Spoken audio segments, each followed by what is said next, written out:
Brace yourself. Round 1! It's a very rare feat when a fighting game manages to tick virtually every box across the board. Excellent fighting mechanics, fantastic teaching tools, great netcode, and both hardcore extras like Replay Takeover, alongside more casual treats like a worthwhile story mode and ancillary modes.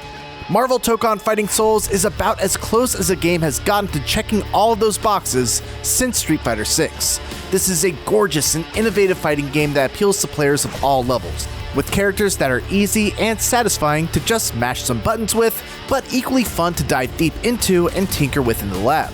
The albatross that used to hang around its neck was the poor performance of the PC version at launch, but thanks to a recent patch that seems to have fixed most of those issues, Tokon is now a recommendation that I can make wholeheartedly without any caveats. Out of the way! Can you match the portion of Spider Speed? Yeah! Woohoo! Way too slow!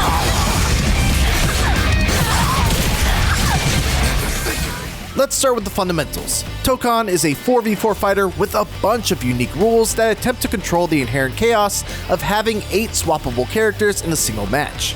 For example, all characters on a team share the same life bar, removing one of the core elements of traditional tag fighting games, which typically let you swap in a fresh fighter so the damaged one can restore health while they sit on the sidelines. It's a smart adjustment that allows for a much cleaner UI, avoids the pitfall of 4v4 matches that would otherwise run too long, and removes one of the big barriers of entry to any tag fighter, the need to learn multiple characters in order to have a competitive team. But what is especially cool is that while you can be very strong by knowing how to play just one character, there is still a ton of value in crafting a well-synergized team. For instance, if you know that your main struggles in a particular matchup, like maybe your opponent plays Magneto and you would have trouble against his strong zoning, you can have a better option waiting in the wings. Or maybe you have a character that you really like but have trouble opening opponents up with. Like in my case, Blade. You could lead with a more mix-up heavy character, and once you land a hit, swap to continue the combo and deal more damage than the mix-up character might have been able to get on their own. What I really love about this system is that you can add new elements to your game plan piece by piece rather than feeling like you need to have everything unlocked right from the start. When I first started playing, all I needed to do was get competent with Spider-Man. I learned some high-low mix-up options, some bread and butter combos, got a basic understanding of how to use his web zip to maneuver around the screen, and I felt ready to start playing against people online. When I started to feel like I hit that ceiling of what I could do with just Spider-Man, I went back into training mode to learn more about Blade, and was able to add new layers to my game plan.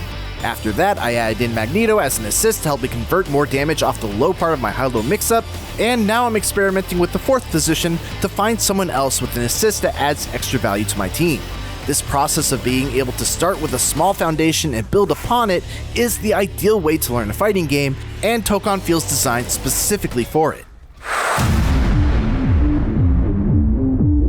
Those assists are where things start to get a little bit strange. You see, Tokon doesn't begin as a 4v4 fighter. Instead, every match starts with just 2 of the characters on each team available, with the remaining fighters needing to be unlocked by either landing a light auto combo, hitting the opponent with a move near the corner that causes a stage transition or wall splat, or losing a round. Unlocking these characters is important because each one increases your overall health and adds another bar to your assemble meter, which governs the ability to call assists during specific moments.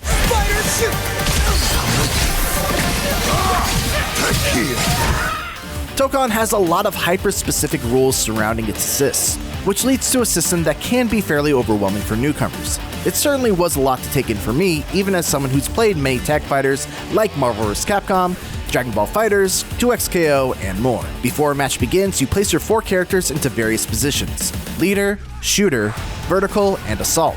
These placements determine what kind of assist is used when you call them out in neutral, meaning when you're just standing still or walking without pressing a button or blocking. Leader is whoever the current point character is, shooters will use a projectile, verticals predictably cover a vertical hitbox, and the assault spot is generally reserved for each character's most powerful assist. These neutral assists don't cost any meter, but if you try to call an assist after landing an attack to pick up a combo, or to cover your recovery after a blocked move, you'll instead get a universal dash attack assist that costs 1 bar of the assemble meter. What's finicky about this system is that you have to be very precise with your assist call, because if it happens too early or too late, the assist won't come out. This extends to the active tag system, which allows you to switch control to your assist character for a brief period while they're on screen. It's very similar to 2xKO, but here it feels much more restrained. In 2xKO, you can basically swap to your assist character at any point, enabling some really tricky mix-up opportunities.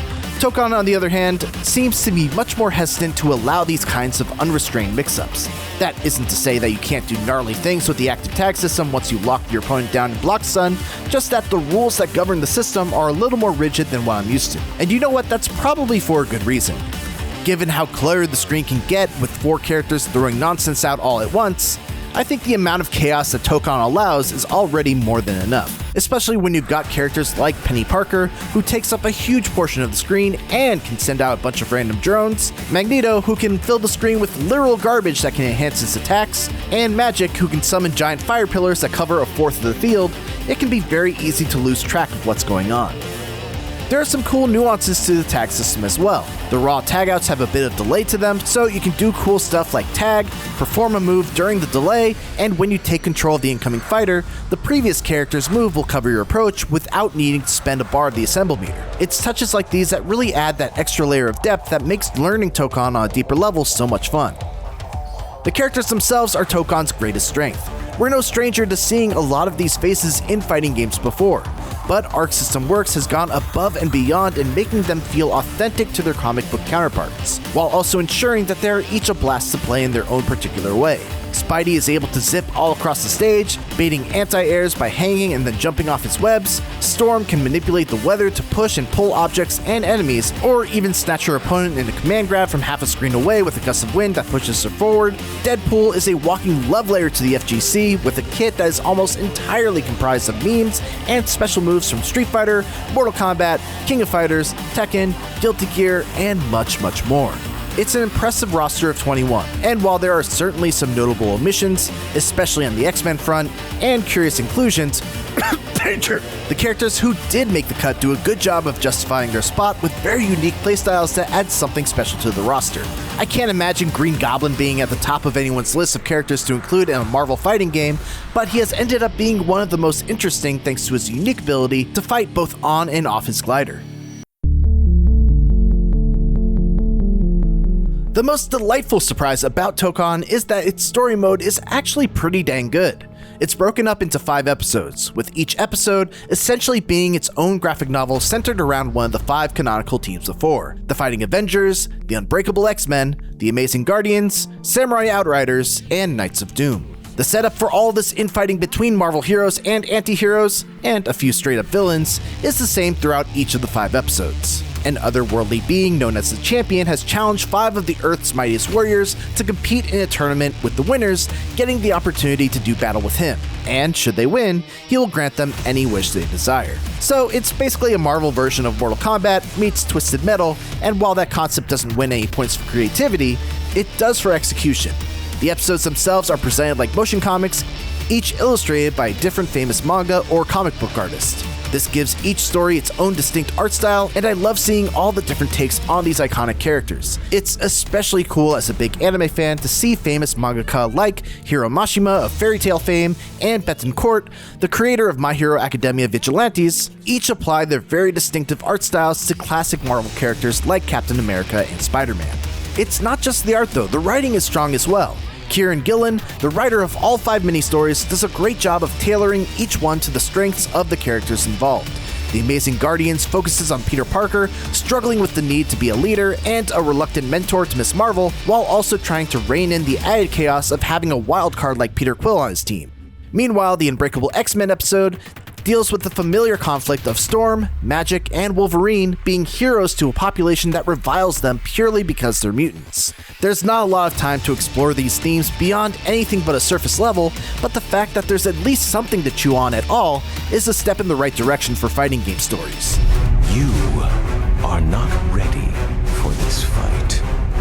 Go home.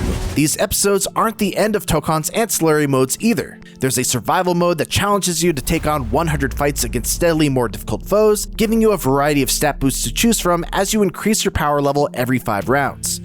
Your progress is saved at those 5-round milestones as well, so it isn't a true survival mode since you get to restart without losing much progress, but it's still a nice diversion for people who want another challenge to conquer before taking the fight online.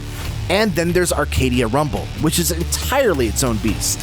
It's almost structured like a fighting game version of the City Trial mode from Kirby Air Riders, in that it's split up into 2 phases that alternate for a total of 5 rounds, with the first phase being all about powering up your characters, and the second phase being about taking your powered up characters and competing against other juiced up fighters. Up to 8 players and their customizable avatars roam around Tokon's gigantic lobby with the goal of collecting stars. Stars can be obtained by beating up other players and knocking them out, participating in limited time events that pop up around the map, or defeating other players in the second phase, which are the traditional 4v4 battles.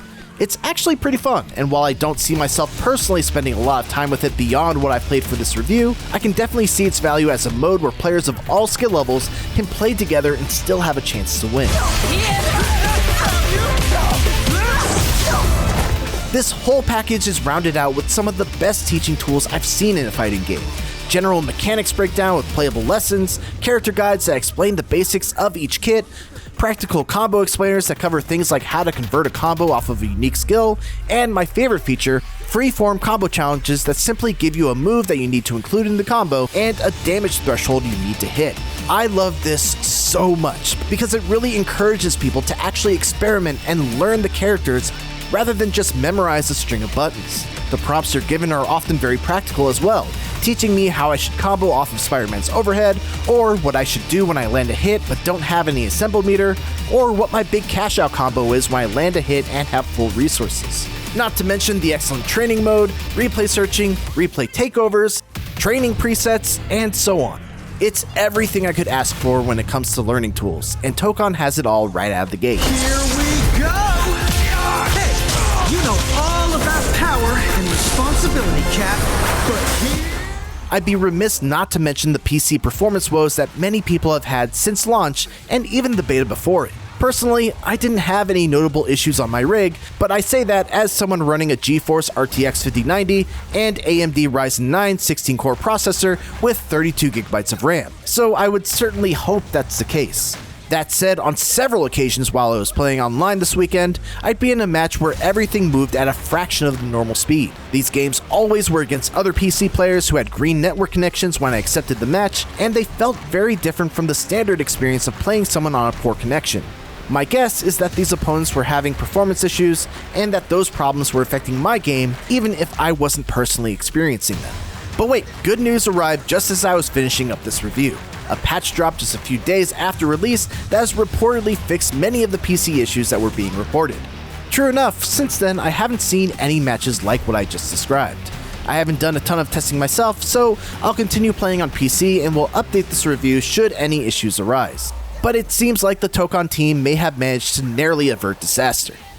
However, the one minor complaint I do still have regarding online play is the fact that matchmaking has been quite slow considering how many players Tokon has. The speed of getting in and out of matches is the one place Tokon pales in comparison to other modern fighters, which is a bit of a bummer, but since you can mess around in training mode during a queue, it's at least more time that I get to spend working on my combos, and I certainly need the practice. You got it! In a genre where so many games end up missing a few key ingredients, Marvel Tokon Fighting Souls arrives as the total package. Its visuals are among ArcSystem Works' best, and given the gorgeous ArcSys catalog, that's saying a whole lot. It breaks down one of a tag fighter's most imposing barriers for new players by making it possible to be competitive with just one character. Its training tools are among the best I've ever seen, and even its story mode is great. The list just keeps going. The action can occasionally be hard to follow with all the chaos happening on screen, but considering everything that Tokon nails, it's hard to label the entire package as anything short of amazing. For more recent fighting game reviews, make sure to check out my thoughts on Invincible Versus and Avatar Legends, the fighting game. And for everything else, keep it here on IGN.